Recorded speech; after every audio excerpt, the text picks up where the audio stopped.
Sounds strong. Welcome to our podcast, When Life Gets You Lungs. I'm Kevin Henry, and my partner in crime in life is Tommy Henry. I have a rare disease known as spinal cellular ataxia, which is a neuromuscular disease.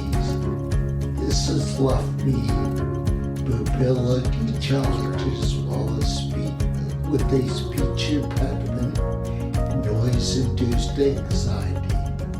Living with these disabilities for over 20 years, we have developed helpful hints and life lessons that we would like to share with you that has made our life easier and possible in some cases. We consider ourselves disability advocates and intend to educate ourselves and you about other disabilities and issues, and also talk about things we find interesting and frequently encounter when we're out and about. Hey, this is the month of May. And what are we going to talk about? Something about, may I? Oh, may I talk about service dogs? Yes, that's what we're talking about, service dogs. So it is a very complicated subject because there's all kinds of things and different therapy dogs, emotional support dogs, all kinds of classifications. And it was way too complicated for us to get to learn all the ins and outs and all that stuff. So we went to experts. Well, we tried to get experts to compare different states. Right. We travel in 2 different states. Well, 2 or 3, but mainly 2. Missouri, which is where we're at, and Tennessee, which is where my brother is at and Kevin's parents are at. And so we tend to travel there quite frequently along with our dogs. So we wanted to get the clarification of make sure that we stay in legal. Now, as a disclaimer, it's important that you check your state laws to find out if they've added any requirements we're not talking about, because there are 50 states. And all states have separate clarifications on that. But they all follow the ADA rule. Right. That means there are 47 states out there that we're not talking about that could have further legislated laws that apply. Mm-hmm. So, but who are we talking to? We're talking to Stacy.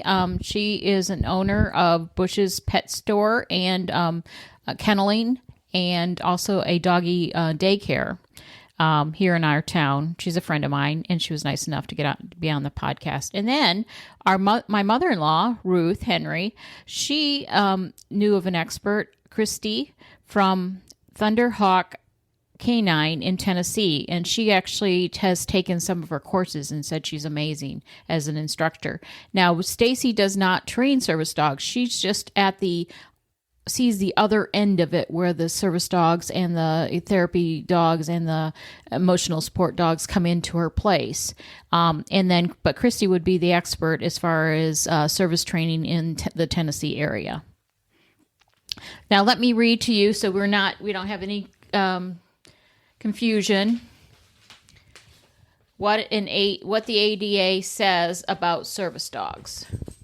And warning ahead of time, the ADA is kind of vague about some of the stuff and not really specific about other stuff. Okay, according to the ADA, the Americans with Disability Act, a service animal is defined as a dog that is individually trained to do work or perform tasks for a person with a disability. The ADA specifies that only dogs are recognized as service animals under Titles 2, 3, and of the Act. This means that while other animals can provide support, they are not considered service animals under the ADA guidelines. Service animals are trained to specifically perform tasks directly related to the person's disability, such as guiding people who are blind, alerting people who are deaf, and pulling a wheelchair or performing other duties. The work or tasks performed by a service animal must be directly related to the individual's disability. It's important to note that emotional support animals, therapy animals, and comfort animals or companion animals are not considered service animals under ADA because they have not been trained to perform a specific task or job.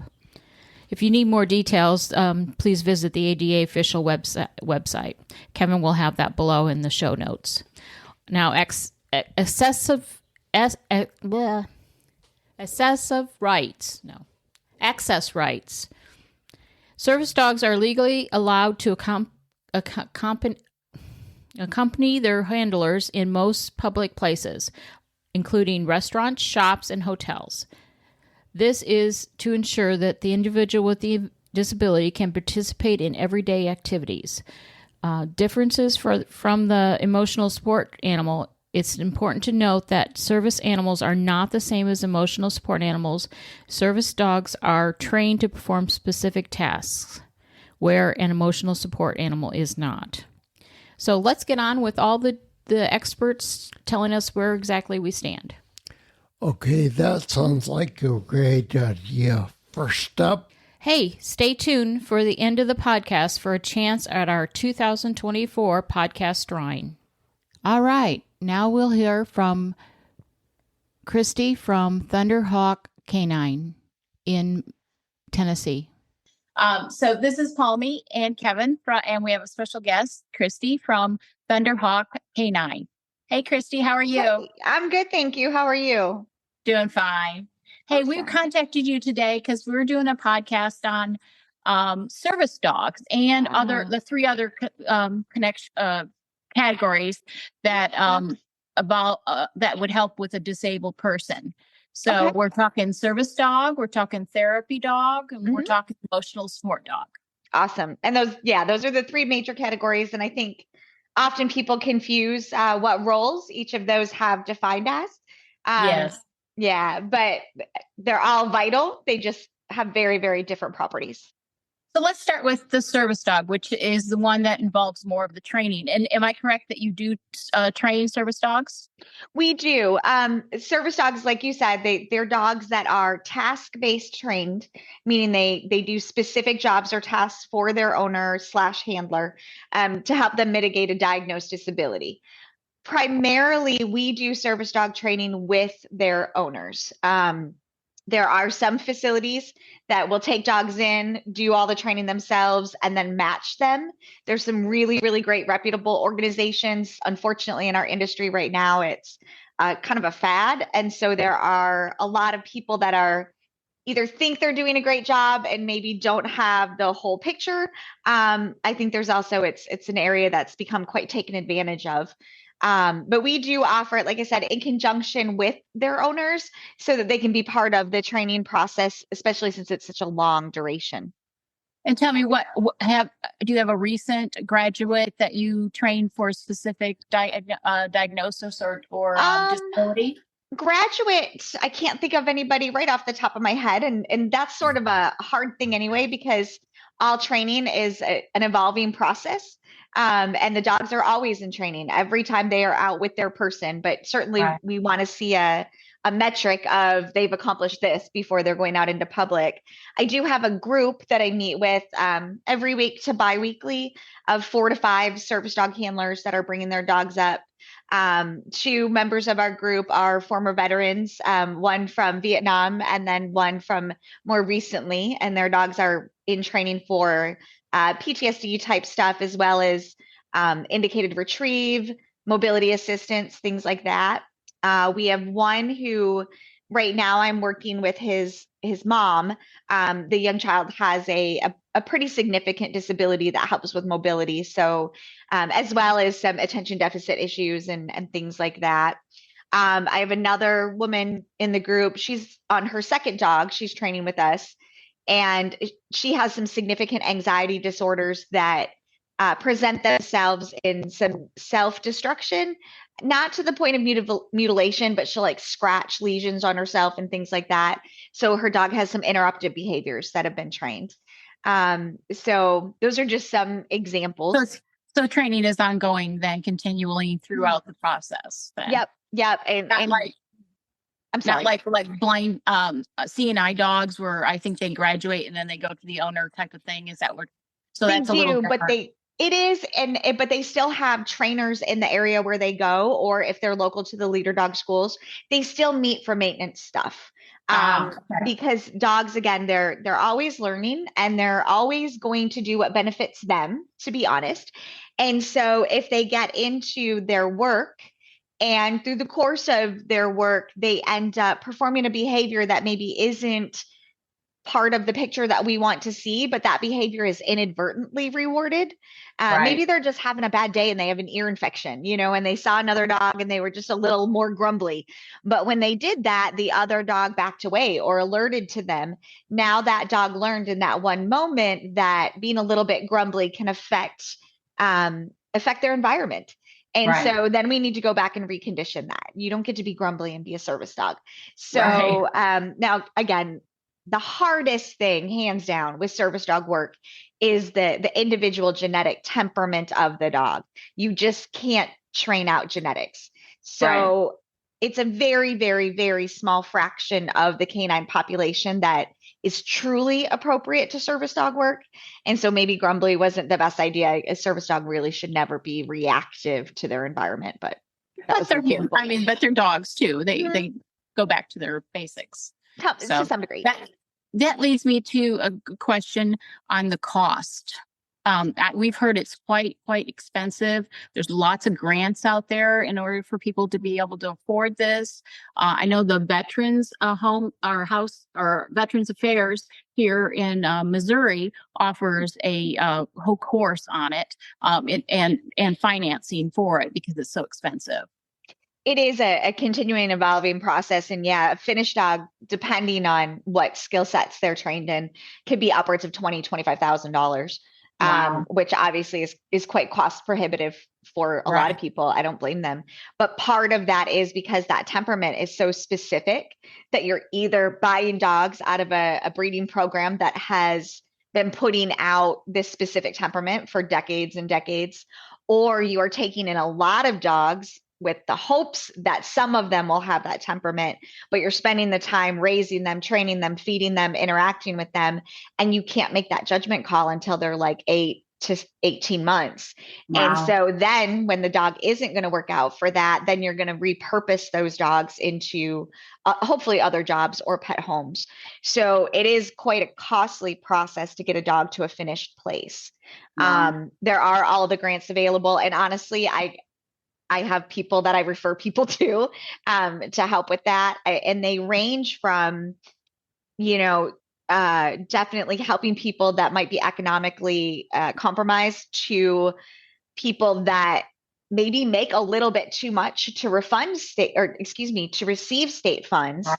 And so there's this gap actually for children. One of my clients is using that. It's a grant where her family makes too much, but not enough to be able to just drop $25,000 on a dog. And so they get upwards of, I think it's $10,000 a year to put towards needs for this child. So there's a lot of things out there that are available. There's also some people that are starting to look at this area of the industry that we call green dogs. And it's something that's been in law enforcement and military forever. Basically it's dogs that have the correct temperament, have been raised up to a certain point. So we know that they are physically healthy and they show like they're going to be able to do the work, but they're not trained to task yet. So they can then be molded to the individual person. And we're actually starting a puppy raising program along those lines here as well, just so that people have a better crop. There's I think one of the biggest challenges for my clients is that they'll get a puppy, they'll raise it up, they're attached, they're emotionally invested, they put so much into it. And now the dog is 14 months old and clearly not an appropriate candidate. Right. And then what do? If you keep it as a pet, that's great. But then your new dog coming into the home has this built-in, competition for affection and everything else. It's a lot harder. Or you have to place that dog, start all over, and you still might not know for a year if that dog's going to work. So I think that's maybe a gap in the industry that people are trying to fill. Heartbreaking. Yeah. Mm-hmm. Yeah, we were in that situation. We have two little dogs, and Kevin probably could really use a service dog. For he has a lot of anxiety and stuff like that. But we'd have to get rid of ours, and you're so attached. We've had ours for 7, 8 years, so it's hard to give up a dog like that. I would say most of my clients that are working with me also have pets in the home. We just really work on developing that individual bond and that independence with their handler, independence from the other dogs in the home. There are the organizations that require you to have no other pets in your home, and I understand that because they want to set their animals up for success. But we work with a lot of people that have other dogs in the home, so it can be done, especially if the primary purpose of that service dog for you is out in public. So there's not that competition. It's just you and your dog. There's not that competition for interaction and things like that. When you're outside the house. Yeah. Yeah. Tell us a little bit about your kennel, or is it a kennel? K9 kennel is what it's called? Thunderhawk K9 is an evolving process as well. I should say, like, my background is through clinical behavior out of a veterinary hospital in Michigan. My degree is animal behavior and neurobiology. And I started up in Michigan I graduated in 1999 and was working at the veterinary hospital at that time. I moved to Tennessee in 2008. My then boyfriend, now husband, had purchased Thunderhawk Kennels at the time in 2006. When he purchased it, it had actually been shut down as a business for many years. So he reopened it under Thunderhawk K9. And when I moved to Tennessee again from Michigan, I had spoken at the Michigan Veterinary Conference. I did in-services with veterinarians. I was something of a peer on the behavior side. And that was at the very, very early stages of the practice of clinical behavior or behavior out of a veterinary hospital. That was very early in it anyway. So when I moved to Middle Tennessee, I just thought, oh my gosh, nobody's going to have my skill sets. I'm going to go to the vets, let them know I'm available, and I'll be able to just kind of make it here. But I did that, and maybe I was a little too full of my own bravado, but the feedback was that I talk way too fast for the South, and you're just a little girl. How are you going to handle those big dogs, honey? I'm from Michigan too. I'm from Michigan. Whereabouts in Michigan? I grew up in Berkeley, which is Southfield, Royal Oak, a suburb of Detroit. So I always say everybody knows. Oh yeah, absolutely. Yeah. I always joke that everybody knows 8 Mile, and I was at 11 Mile. Yeah, we lived on 8 Mile. Yep. Yeah. So, but originally, I'm from northern Michigan, and I had that same thing where I talk too fast. And talk over everybody. Right. And, it was also, I think I was also involved with some law enforcement up there and stuff like that, and I just feel it was just a different place in viewing women's place in the industry down here. Culture, yeah, totally different culture. Yeah, the South is totally different from the northern states. So it takes a little bit of getting used to, but we love them now. Absolutely. So. And I think honestly, it was probably in my best interest anyway, to be honest, because then I had to develop my roots in the community. Instead of just going to the vets and trying to be the local professional, I started a 4-H dog program. We were a part of Bite Free Putnam County. I got involved with the local hospital because they were trying to create a therapy dog program, which we had already created up in Michigan. So I was able to really contribute to the community that I wanted to be giving me business. And then those people went back to the veterinarians, and now things are very cohesive. Well, and you obviously have more than you can handle. So you're very busy all the time. Sorry. I am. I run in way too many directions. Yeah.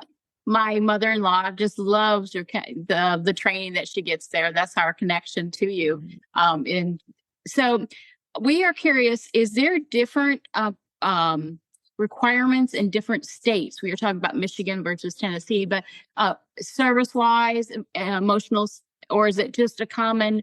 It's very confusing for a lot of people when you first get into it, because there's what's required and what's not required, and you can't literally ask if the dog is trained properly. So that's correct. That's correct.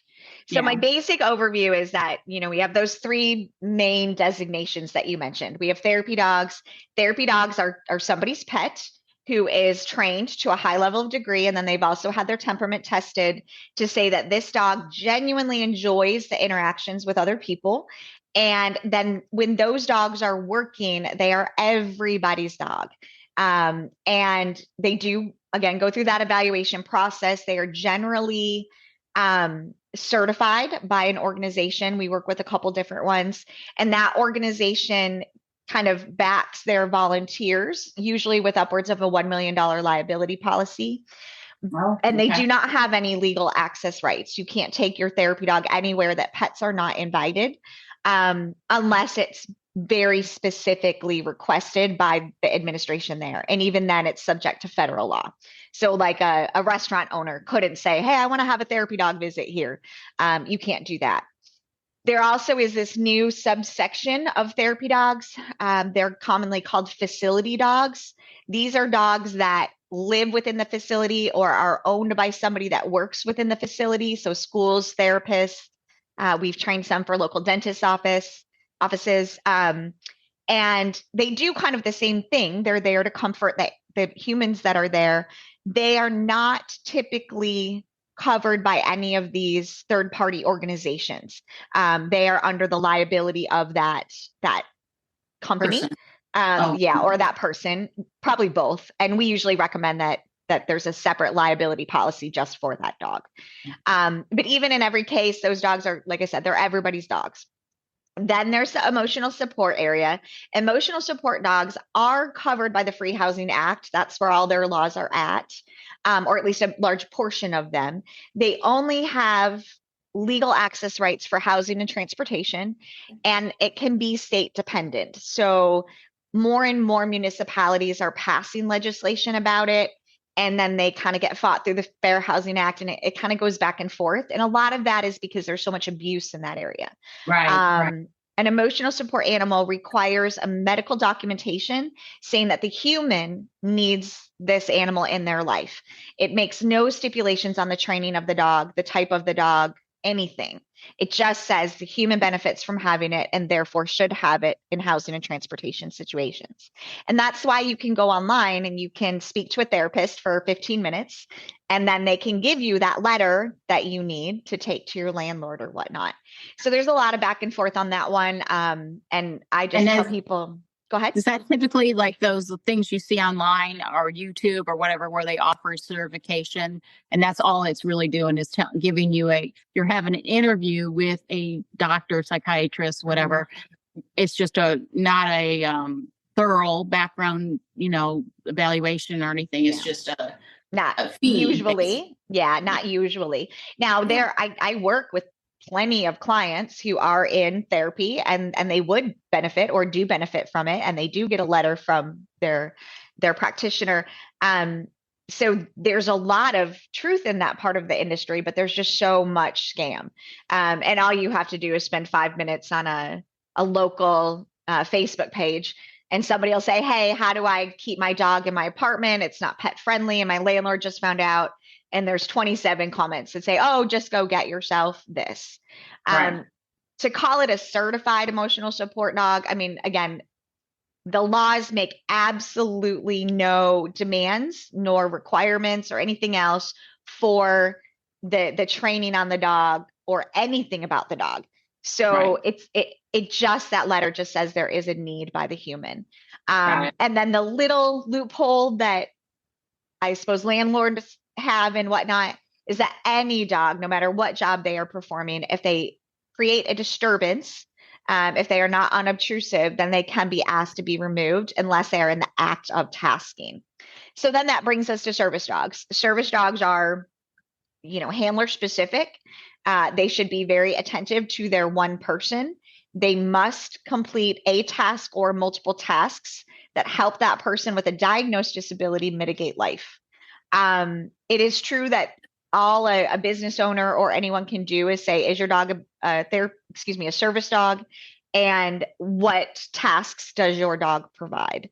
They cannot ask for a demonstration of task or anything else. So there is a lot of dishonesty in that aspect of it as well. Right. But from a law standpoint, that is protected by the Americans with Disability Act. There's no certification, registration. anything that the ADA cares about, any of that stuff that you find online, I'm not going to call it a scam, because there are some organizations that are just trying to create a minimum standard so people can say my dog is past this minimum standard. And if, business owners or anybody was aware of that, then they could say, okay, this dog, has a public access or accessibility, certification. The law doesn't care, but it should give owners of businesses and whatnot some information. The problem is that for every legitimate one of those that exists, there's 40 that are not legitimate. So business owners can't weed through to know what's good and what's bad. Yeah, it's a real hard gray area. The one subsection of service dog training that is very state dependent is service dogs in training. The ADA does not make any mention of service dogs in training. They offer no rights or anything like that, but states do. So for instance, in the state of Tennessee, a service dog in training is only granted public access if it is accompanied by an accredited trainer or a trainer from an accredited establishment. And that's because they were going to put a leader dog school in Nashville. That didn't happen. And so there really isn't an accredited training program in the state of Tennessee. There are other states that grant service dogs in training full legal access rights, which I think is a little bit crazy. So that is an area where everybody has to research. Right. That should be something they earn eventually. Yeah. I feel like, I can take a puppy and say it's a service dog in training because it is until it fails out or is, finished. Which so you got to do 18 months, apparently. Yeah. Or do you find that there's a particular breed or I guess size that's typical for a service dog? I think it depends on the needs of the person, but I do think that the breeds that have been, again, bred in that direction for decades are where people should really be looking. And that's our Goldens, our Labs, and not our field Goldens, our field Labs, much more our bench dogs, our calmer. Yeah. In general, calmer, more attentive. And more trainable, apparently. Yeah. To that task. A lot of people want to be a little bit different often. And so they'll get these off breeds. And that's not to say that a Belgian Malinois individual might not make a great service dog, but in general, that is not what the breed was created for the last, 100 years. And so trying to take that very intelligent, very active dog and then mold it into something very specific and calm and attentive, it can be very hard on the dog. They tend to not fail out of the course. When you put that much money in it, you want your best to choose the best choice to begin with, I assume. I think so. And what ends up happening is a lot of people, I think, take dogs that are not truly meant for the work and just do it anyway. And so we see that with a lot of the off breeds. It just, I can't even, for me, like a husky is happiest, strapped to a sled and running across Alaska. Not to say that you can't keep them fulfilled in a million different ways. And there are some individuals within the husky breed that make great service dogs, but they are a very, very small percentage. So yeah, if you're going to go out and get a dog because you want to raise a future service dog, it's always best to set yourself up for the most success possible and go with something a little more traditional. Right.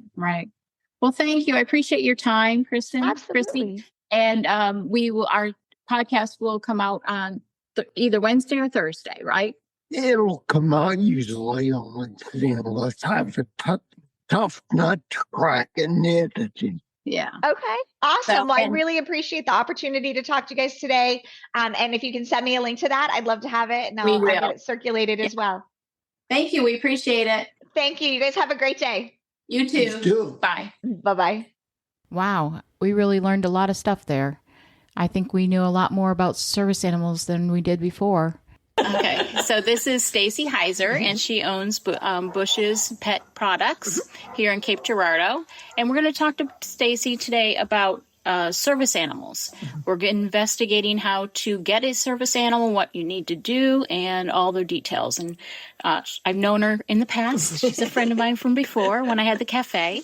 And I'm hoping she will give us some information. Hopefully so. Hi, Stacy. How are you? I'm doing great. How are you? Good. Do you want to introduce yourself a little bit? Sure. I'm Stacy Heiser, Stacy Bush. Everybody knows me as different things. I do, like Palmy said, own Bush Pet Products, which is a holistic pet supply store. It's been open since 2010. I also own Deer Creek Doggy Day Camp, which we opened in 2015. That's just a daytime daycare for dogs. And I actually took over my parents' kennel, boarding kennel, in 2019. It's called Bush's Kennel. And we board dogs and cats overnight there. And that's actually been in operation since 1972. So you just have all kinds of spare all time. kinds. Plus she has a child who's 13, so she's also a mother. Yes. How do you do all that? Barely. Well, like I said, we were going to talk about service animals, and we kind of talked last night about we needed some basic information on service animals. Sure. So what is the difference between a service animal and an emotional support animal? Well, there's some pretty vast differences. In fact, I even kind of categorize them in more like 3 categories than 2, because there are therapy dogs, therapy animals as well. Those are more like the dogs that you see that go into nursing homes, and some that you see at schools. They're becoming more and more popular in classroom settings. I thought you were saying like because I know there's a psychiatric type of dog service. Yeah, Is that, and I would probably put that in the same area? Yeah, they might cross over just a hair into the ESA. It kind of depends on what kind of training they have. Oh, okay. And what the business or organization allows too. Right. You know, I think therapy animals were super duper popular before COVID, because we had a lot of them that would come in and get new collars for different holidays and things like that, because they were going to visit nursing homes and they were going to visit assisted living centers, and and there's several schools in the area that have dogs that spend their days in classrooms with kids that have like anxiety. You know, so it's more like those dogs can be petted, they can be hugged, they're just there for comfort. Yeah. So that's kind of the first category. The emotional support animals, you know, they're not necessarily trained either. In a lot of cases, it's just the bond that they provide to their owner. ESA animals can travel on planes. They can go into certain establishments that allow ESA. Not the same as service, then. Not the same as service. Okay. No, not at all. They definitely have not gone through a specialized training program. In my opinion, I'm sure there are training programs out there. In fact, I do know of a few, but there's a question about certification of even service animals. Right. I mean, and it's very murky. Right. In the United States, there's some states that are very strict about it, and some just are. It's the Wild West. So it's kind of unfortunate, because it does hinder what's really going on with a true service animal, in my opinion. But it confuses people too. It does confuse people. And it also brings out the worst in some people too, trying to get by with things. You mean trying to get their dog in somewhere where they shouldn't be? Yeah. So I mean, they don't have that training to be around the public. And stuff, right. Yeah. So it's kind of difficult. I mean, I think that emotional support animals have their place for sure to help with people that have fear of certain things, severe anxiety. I mean, I think fear of flying is probably the biggest one that you know about, you know, just from past experiences. But people are, again, stretching that a little bit. Whereas like a true service dog has gone through extensive amounts of training. And it's expensive. We're talking tens of thousands of dollars for some of these dogs. One of my customers who has a true service dog for her son, they had to get a grant. And as I recall, he was $30,000-$40,000, you know, but he was raised from birth. I mean, he was from a breeding facility that does that. That's exactly. Yeah. So there's a place for all of them. Right. But when like I said, when the waters get kind of murky. And there's some laws with the ADA where you can't ask, right? Yes, there are. In fact, I went back and I looked that up because I wanted to make sure. But yeah, under the ADA, you cannot ask a person about their disability or demand to see any certification or proof other than asking about the animal's training. that's all you can really say. You can just ask him how he was trained. Yeah, what he's trained what for. he's for. Okay. Yeah, so what he's then you trained kind of get what the dog's doing for him then. Yeah, I for guess. sure. Yeah. Yeah. So, do you provide that type of training?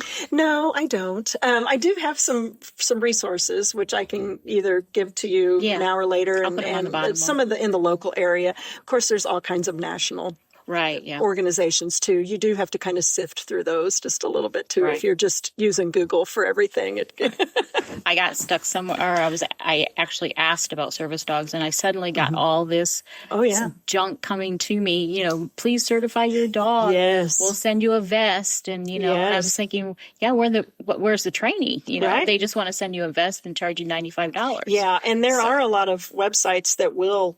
You know, you pay the money, you get the certificate, and a lot of places accept that. And that's where I have because of lack of information, or you think, or I think or not wanting to rock the boat. I think it's lack of there being guidelines and there being laws for that. Right. You know. Yeah. So they're kind of like you said, Wild West. Yeah, it really is. Well, I will provide those that referrals from that you give me onto the bottom of the podcast. Excellent. So they'll have some people can go there.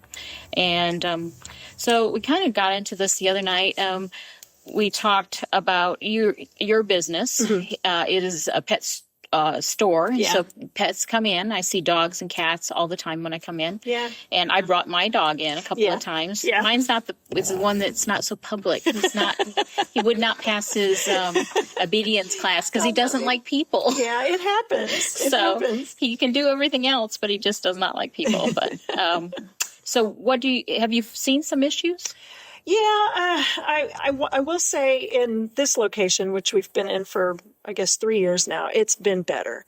And why do you think that is? I don't know. I don't know if people are just getting better at it. I don't mean that in a bad way, but I think COVID had something to do with that.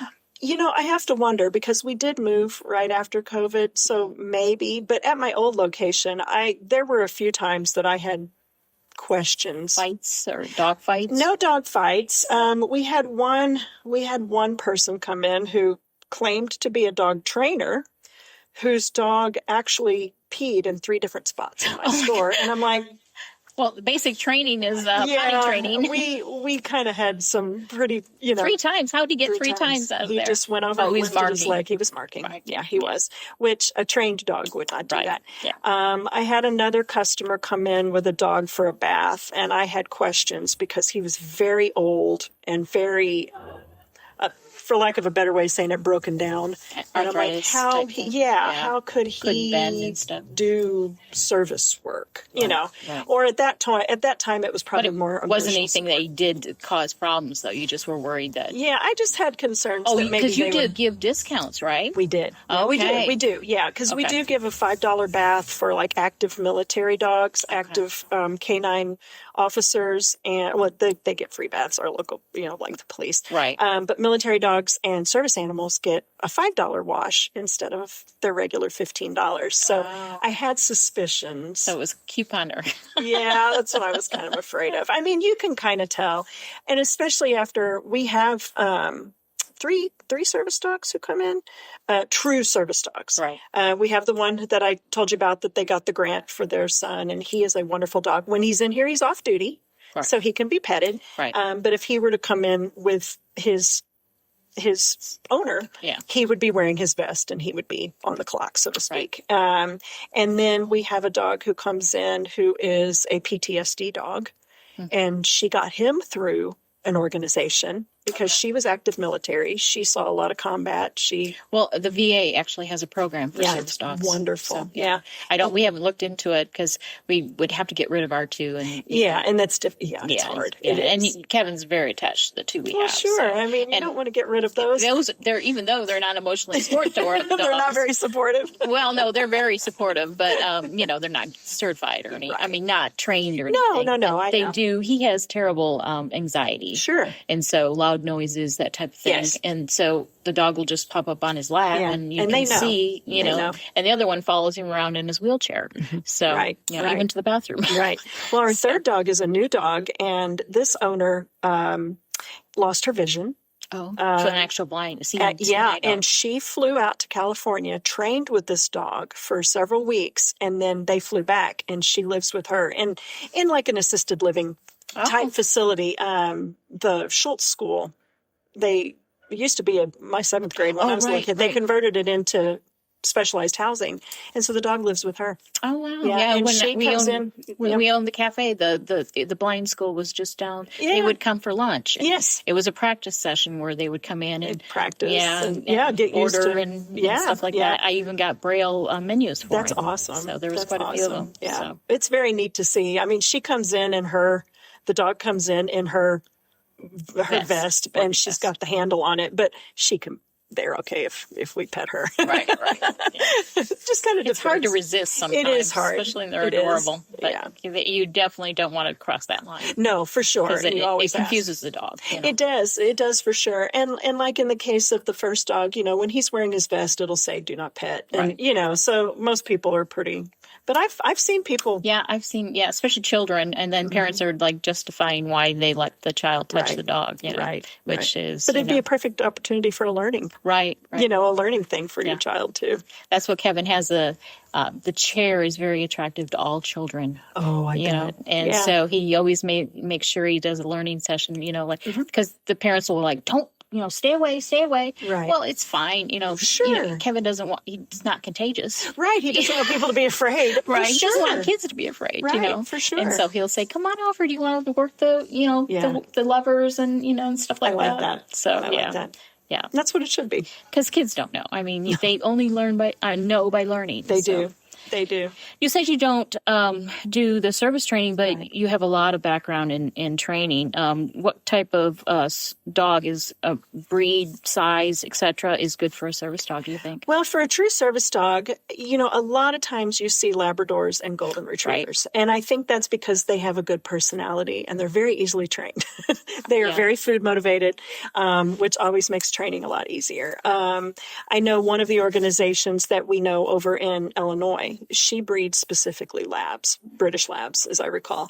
And she picks, she's very, very strict with her bloodlines, and really starts training these puppies from almost birth. There's like a military program that they kind of start out. It's with noises and sounds. So these puppies can start getting acclimated to things. And then they actually, take applications for these for these animals, I should say, not pets.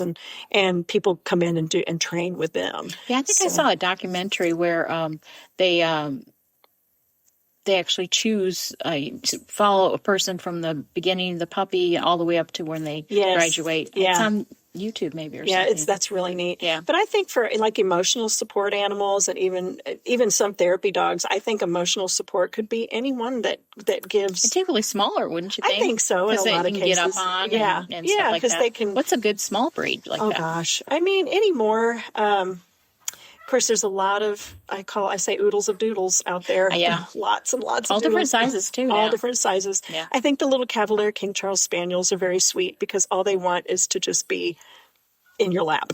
Right. I think a lot of poodles, are great for that. It does kind of depend on how young you get the dog and personality. Yeah, for sure. Some just don't have it. They just don't have it. They're too busy. Good animals, too active, but right. Just not meant for that. Yeah, and I don't think that a shelter dog should be ruled out. That'd be great. The only problem I run into with shelter dogs, and this isn't a problem because it's not anything that they've done, is what their background might be. Right. Did they come from an abuse situation or a neglect situation? Early enough, maybe you can bypass all that. Yeah, for sure, because they become very bonded with their owners. That was my final question. Should you start with a puppy? It sounds like we should, but in most cases, for service animals, for sure. I think so. And then emotional animals, they kind of, fall in the gaps. And therapy dogs even better. I mean, you kind of figure out what the personality of the dog is, and then you know whether he's good or not. Exactly. Yeah, and I do know a lot of therapy dogs that were shelter animals to begin with. So I think that once they understand that they've found a safe place, then they really excel, and really are thankful for their situation too. Yeah. We have our bigger one, Sasha. She is a Pomeranian Chihuahua mix, and she was in a terrible situation and was rescued. that little dog is so grateful for Isn't it any amazing? love that you give her. And for God's sakes, don't leave any food around because Well, yeah. she's always starving, even though she's overweight. Right, So, right. But, that's stuff that they've carried. That's trauma that they've carried with right. them. Well, she spent almost 3 months in a crate that she would not get out of. See, She was that's so traumatized. sad. Yeah. It's so sad what people do to animals. Oh, it's awful. I can't. Yeah. Don't get me started. I know. That's a whole podcast. Yes, that's a whole death sentence for me. Yes. So, well, thank you very much. I appreciate your time. Thank you for thinking and of it's me. good talking to you again. Yeah. Haven't seen you. I mean, I've seen you, but I haven't talked in a while. I know. It has been a while. Yeah. Yeah. So, well, thank you very much. Yeah, I appreciate it. All right. Thank you. We'll talk to you later. Well, thank you, Stacy, for that interview. We learned a lot more about the consequences of having a service animal or a emotional support or a therapy. Those seem more obtainable than the service dog, but with not so many access for your dog to go with you. Guys, we want to talk about our drawing that we're having at the end of the season. What you'll need to do to put your entry in is go to our website. We have a spot there where it says buy me a cup of coffee. It is a $3 donation that goes towards our equipment. Basically, our needs. We need to update some equipment, update some subscriptions, etc. So it kind of helps us out. We do appreciate any donations that you do. Go ahead and buy us a cup of coffee. Your entry will be that purchase. And at the end of the season, we will be drawing from those purchases a name and they will receive an original artwork from Deanna Ives. She's an artist in Maine, and there's no cost to you after the purchase of the cup of coffee. Good luck. Enter many, many times. We'll see you next time. Bye now. We are always looking to improve the podcast, so if you want to hear a specific topic, have a differing opinion, want to add something to the conversation, drop us an email. Our contact information is listed on our website. It's www.whenlifegivesyoulemons.net. We have recently added a companion YouTube channel called Making the Lemonade. If you enjoy the podcast, continue your enjoyment by joining us on YouTube.